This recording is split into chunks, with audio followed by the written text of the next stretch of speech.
Assalamualaikum dan salam sejahtera. Pada kali ini kita akan tengok sejarah tingkatan 3 bab 6 kesan pentadbiran barat terhadap ekonomi dan sosial. 6.3 kesan ekonomi akibat pentadbiran barat di negara kita. Kita tengok kesan ekonomi akibat pentadbiran barat, iaitu terdapat pengangkutan termasuklah kereta api, pembinaan jalan raya, pengangkutan udara dan laut. Seterusnya, kemudahan pelabuhan, telekomunikasi, di mana terdapat sistem pos dan telegraf, telefon, radio. Tujuan utama jalan kereta api dibina pada mulanya ialah untuk menghubungkan kawasan perlombongan di Larut dengan pelabuhan iaitu Port Vell. Perkembangan perusahaan biji timah membawa kepada perkembangan pengangkutan kereta api di Tanah Melayu pada akhir kurun ke-19. Pembinaan jalan kereta api bertujuan untuk mempercepatkan pengangkutan biji timah dari kawasan perlombongan ke pelabuhan-pelabuhan di sepanjang pantai. Pada 1 Jun 1885, jalan kereta api yang pertama sepanjang 8.25 batu menghubungkan Taiping dengan Port Vell yang dahulunya dikenali sebagai Kuala Sepetang dibuka dengan rasminya oleh Sir Hugh Low, Presiden British Perak yang kedua ketika itu. Pembinaan jalan kereta api yang pertama ini bermula pada tahun 1882 dan seluruh pembiayaan pembinaan berjumlah £7,000 ditanggung oleh Kerajaan Negeri Perak. Pembinaan jalan kereta api ini bertujuan menghubungkan antara kawasan perlombongan di Larut dengan pelabuhan terdekat iaitu Port Vell. Pergerakan menjadi lebih efisien dengan terbinanya landasan kereta api tersebut. Pembinaan landasan ini menjadikan stesen kereta api Taiping sebagai stesen pertama di negara ini. Pembinaan landasan kereta api di Selangor bermula pada akhir 1883 dan Frank Swettenham merupakan residen ketika itu. Pembinaan ini bertujuan bagi menggalakkan kemajuan Klang. Bermula dengan kawasan-kawasan baru dibuka, stesen kereta api di Kuala Lumpur yang pertama dibina pada tahun 1892 bagi membolehkan kegiatan ekonomi seperti perlombongan dan penanaman getah dijalankan. Pembentukan Persekutuan Tanah Melayu memberi impak kepada pembinaan jalan kereta api antara negeri-negeri. Syarikat swasta juga memainkan peranan yang penting dalam pembinaan jalan kereta api di Tanah Melayu. Pada tahun 1913, landasan kereta api yang menghubungkan Padang Besar di negeri Perlis ke Singapura telah berjaya disiapkan, manakala untuk sektor Pantai Timur, landasan yang menghubungkan Gemas di Negeri Sembilan, ke Tumpat di negeri Kelantan hingga ke Hat Yai di Thailand telah siap sepenuhnya pada tahun 1930.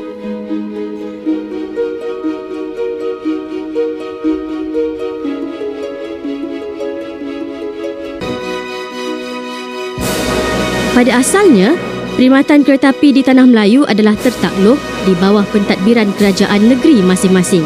Namun, senario tersebut berubah apabila kerajaan kolonial British yang memerintah Tanah Melayu pada ketika itu mengambil keputusan menyatukan kesemua perkhidmatan tersebut dengan mengaplikasikan Malayan Railway Ordinance atau Ordinan Kereta Api Tanah Melayu pada tahun 1948. Di bawah ordinan tersebut, kesemua perkhidmatan kereta api di Tanah Melayu berada di bawah satu pentadbiran dikenali sebagai Federated Malayan State Railway atau FMSR atau Kereta Api Negeri-Negeri Melayu Bersekutu. Nama FMSR telah diubah kepada Malayan Railway atau Kereta Api Tanah Melayu pada 1948.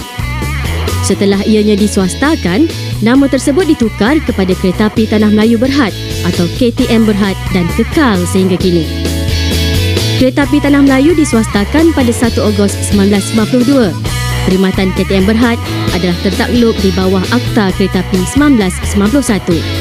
KTM Berhad telah beroperasi sebagai organisasi sektor swasta yang bertanggungjawab terhadap operasi dan pendapatannya. Sepanjang 121 tahun KTM Berhad melakar sejarah, organisasi ini telah melalui pelbagai perubahan yang menakjubkan.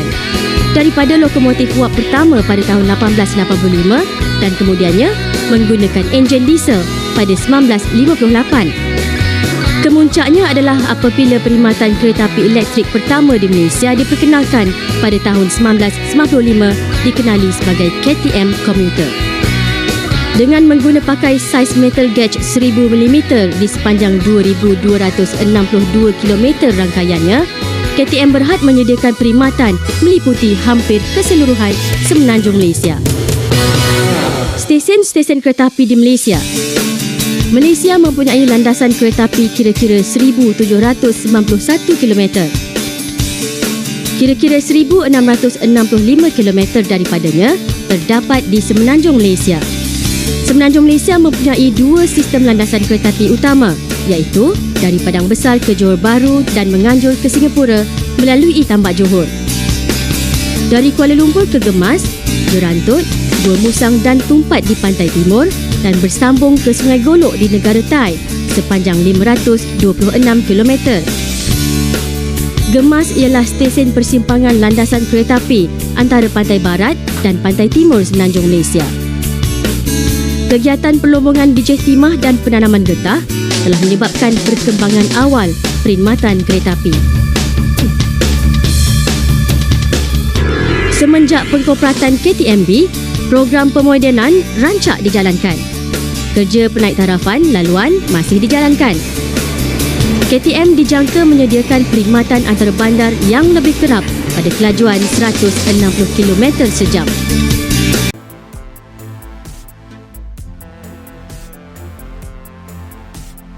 Kita tengok pengangkutan di negeri Sabah, di mana pembinaan landasan kereta api dimulakan pada tahun 1896 di Bakau yang terletak kira-kira 13 km dari Western.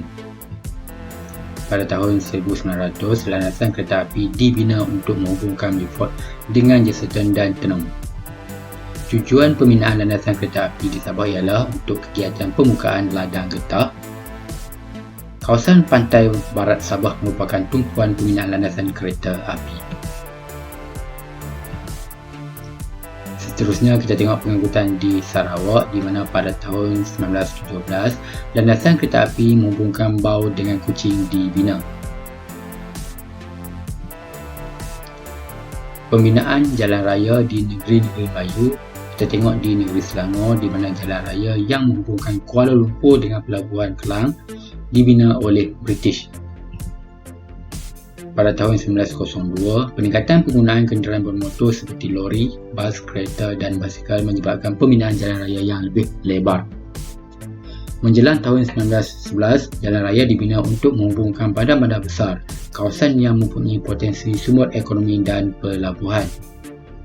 Menjelang tahun 1939, jaringan jalan raya dibina yang menghubungkan seluruh negeri. Kesannya banyak penempatan baru dibuka, pembukaan kawasan peladangan getah yang baru, pembukaan kawasan perhubungan bijih timah.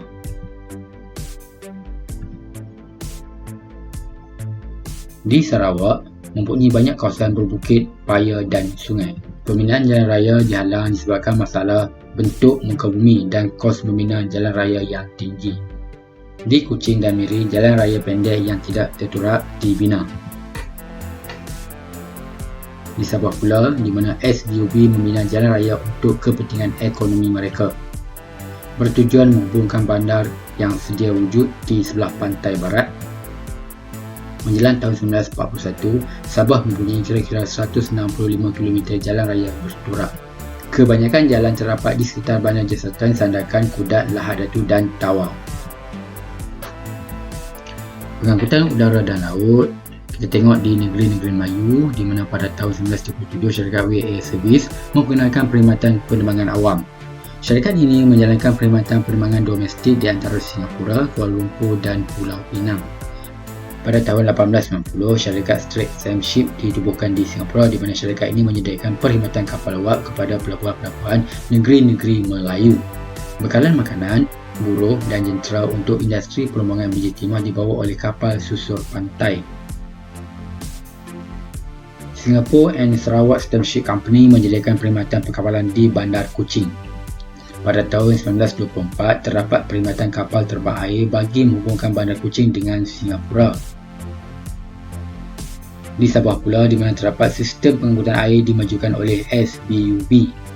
Pada tahun 1890, syarikat perkapalan Straits Steamship memulakan perkhidmatan mengangkut barang dan penumpang. Ini merupakan kemudahan pelabuhan yang terdapat di negeri Melayu, di mana terdapat pelabuhan Pulau Pinang, Kuala Sepetang, Port Dickson, Melaka, Singapura dan Kelang. Ianya merupakan bandar pelabuhan yang penting di tanah Melayu disebabkan peningkatan ekspor biji timah dan getah. Ini pula kita tengok di Sarawak, di mana muncul pelabuhan Kuching, Rajang, Bintulu dan Miri. Di Sabah pula terdapat pelabuhan penting di Sabah seperti Labuan, Kota Kinabalu, Tawau, Lahadatu dan Sandakan. Kita tengok pula telekomunikasi. Di negeri-negeri Melayu, pada tahun 1886, talian telegraf telah dipasang menghubungkan di antara Kuala Lumpur dan Melaka. Sejak tahun 1880-an, perkhidmatan pos bermula di Kuala Lumpur. Di Sabah pula, perkhidmatan telegraf dan radio diperkenalkan oleh SBUB, terutamanya di bandar-bandar besar. Ianya membolehkan Sabah berhubung dengan negeri lain. Di Sarawak pula, perkhidmatan telekomunikasi diperkenalkan bagi melincirkan pentadbiran dan mengurus kegiatan ekonomi. Pada tahun 1897, terdapat perkhidmatan telegraf antara Bandar Kuching dan Singapura. Sekian, terima kasih. Semoga video ini memberi manfaat kepada anda semua.